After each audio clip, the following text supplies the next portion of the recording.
¿Qué pasa, Humphries? Hoy os traemos un nuevo vídeo. En este caso hablaremos de las células. ¡Dentro intro!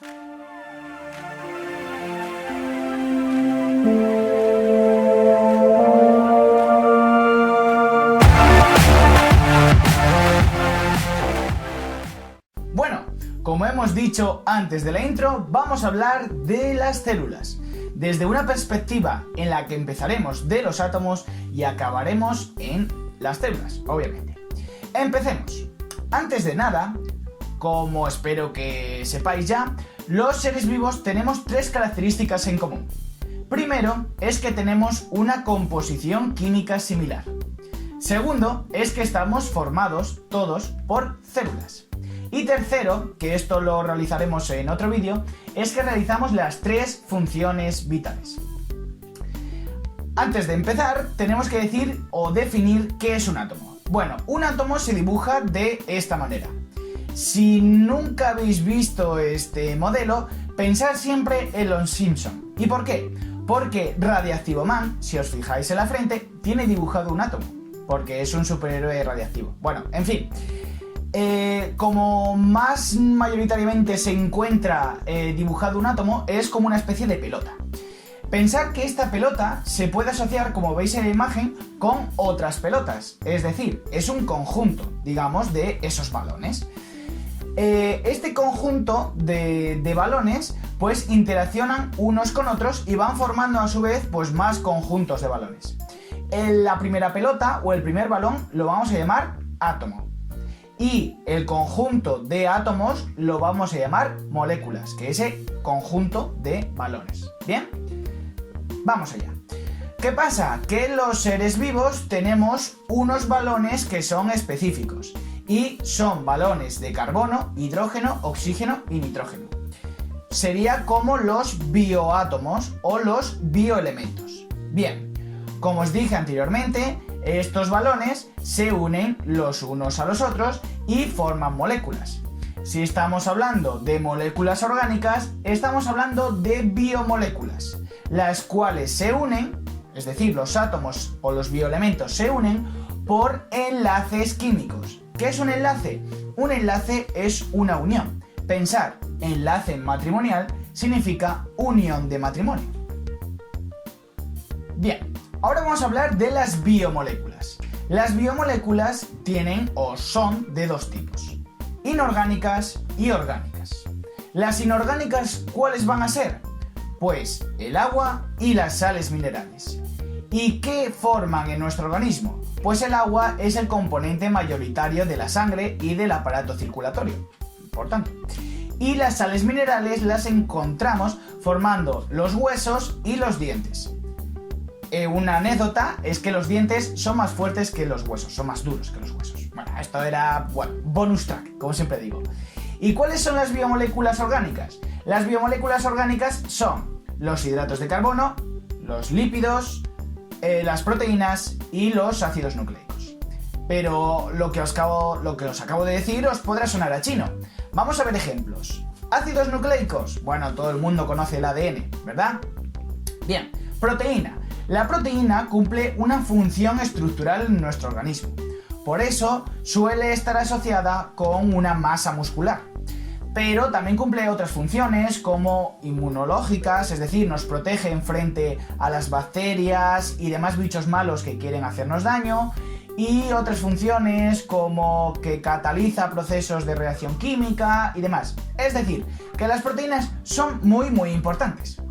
Luego tenemos los lípidos. Los lípidos siempre tienen esa función de reserva de energía que se traduce en la grasa. Es decir, como dice mi madre, la chichilla que nos sale de la barriga. Pues eso son lípidos.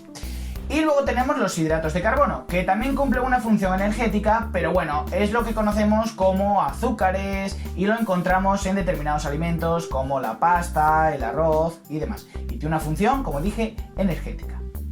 Bien, hemos hablado ya de todo esto, de biomoléculas, y ahora vamos a las células. Pero, ¿qué es una célula? ¿Quién me puede definir una célula? Pues una célula no sería más que la unidad más pequeña de todo ser vivo que puede realizar las tres funciones vitales. En esta diapositiva estáis viendo tanto una célula animal como una célula vegetal. Pero esto no representa la realidad, porque aquí os traigo imágenes de verdad de una célula animal y otra. Es decir, esto está visto al microscopio. Y igualmente en las células vegetales se verían de esta forma o de esta otra forma. ¿Quién descubrió la célula? Pues la descubrió este hombre con peluca, que como podéis entender, pues es sobre el siglo XVII. Este hombre se llamaba Robert Hooke, digo que podéis entender porque era típico de esa época, las grandes pelucas, estas blancas, pensaban en Mozart y demás, ¿no? Pues es del siglo XVII y en Inglaterra descubrió, por medio de esa especie de botella, que es el primer microscopio que existió, si no me equivoco, pues descubrió las células. Y las dibujó, mirad qué bien las dibujó, son células relacionadas con el corcho. 2 siglos después, este autor, Robert Hooke, más los descubrimientos posteriores de Virchow, Sladen y Schwann, pues dicen, vamos a formular una teoría. Y así surgió la teoría celular, en el siglo XIX. ¿Qué decía esta teoría celular? Pues lo que ya sabemos, que todo ser vivo está formado por una, y serían organismos unicelulares, o por varias células, y serían organismos pluricelulares. Aquí os traigo un dibujico. También dice que la célula es la unidad más pequeña que tiene vida propia, es decir, es la unidad anatómica y funcional fisiológica de todo ser vivo. Tercera, que toda célula procede de otra célula preexistente, es decir, que la célula mamá da lugar a células hijas, lo que ya sabemos. Y cuarto, que el material hereditario, ese ADN que nos hace parecer, bueno, ADN u otra molécula, que nos hace parecer los hijos a los padres, pues se pasa de generación en generación, de la célula mamá a la célula hija. Vale, toda célula tiene 4 estructuras que son básicas, o 4 partes. La membrana plasmática, que delimita la célula y sirve para intercambiar sustancias. Luego tiene el citoplasma, que podemos considerarlo como una pringue que hay dentro de la célula y en el que se producen reacciones químicas. También tenemos el material genético, muy importante porque va a ser el jefe de la célula, es decir, la que coordina y la que dice qué función hacer dentro de la célula, y también es muy importante porque es, como ya dije anteriormente, lo que hace que una célula hija se parezca a una célula madre. Y cuarta y última cosa, los orgánulos subcelulares. Nosotros, pensar en nosotros como seres vivos. Tenemos órganos, podemos diferenciar el cerebro, el corazón, el hígado, que cumplen una serie de funciones. Pues las células también tienen unos órganos, pero más pequeñitos, que también van a cumplir funciones. Células, hay 2 tipos fundamentales, las células procariotas y las células eucariotas. Procariotas van a ser las más simples y en verdad son bacterias. Y las células eucariotas pues son las más complejas que forman parte de nosotros. Sin embargo, dentro de... las células procariotas, ¿de qué se diferencian de nosotros? Pues que el material, yo siempre digo que son las desordenadas. ¿Por qué? Porque el material genético, el ADN, está disperso por el citoplasma. Segundo, solo posee unos orgánulos que se llaman ribosomas. Y tercero, es el tipo de célula más simple y la presentan las bacterias. Células eucariotas, pues son más ordenadas, han hecho sus deberes, ¿vale? Es el hijo que toda madre querría tener. ¿Por qué? Porque tiene el ADN organizado, como si tuvieras tu habitación siempre organizada, y está dentro de una especie de cápsula que se llama núcleo. Más cosas, tienen más orgánulos celulares, no solo tienen ribosomas, sino que tienen más órganos. Y por último, pues es el tipo de células que forman parte de la mayoría de los seres vivos. Dentro de las células eucariotas, que esto es lo que quería decir desde un principio, podemos diferenciar 2 tipos, las células eucariotas animales y las células eucariotas vegetales. ¿Qué diferencian las unas de las otras? Pues las células vegetales son típicas de algas, de plantas y demás. ¿Y qué hacen las plantas, las algas y demás? La fotosíntesis. Entonces necesitan unos orgánulos, ¿vale? Unos organitos chiquititos dentro de la célula que permitan realizar la fotosíntesis y se llaman cloroplastos y contienen dentro clorofila, que es la que capta la luz.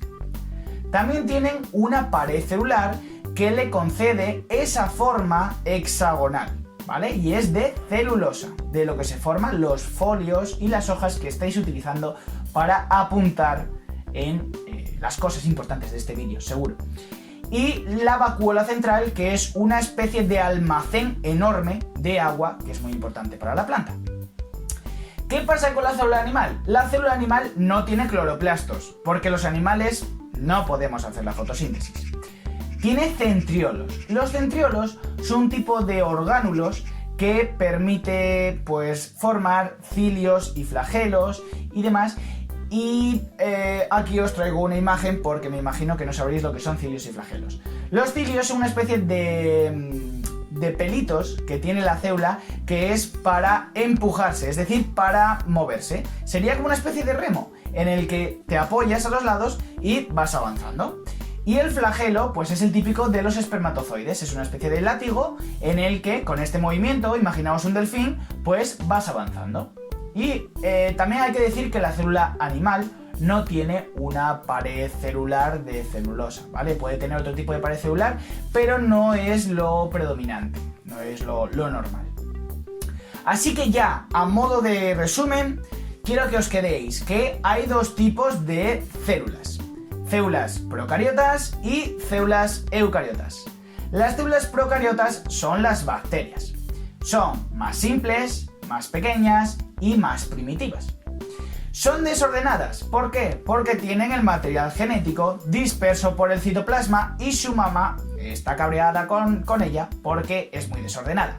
Y no se puede hablar de un verdadero núcleo. Por su parte tenemos las células eucariotas, que son más complejas, más grandes y forman parte de nuestro organismo. Podemos hablar aquí de un verdadero núcleo. Diferenciamos dos tipos, células vegetales y células animales.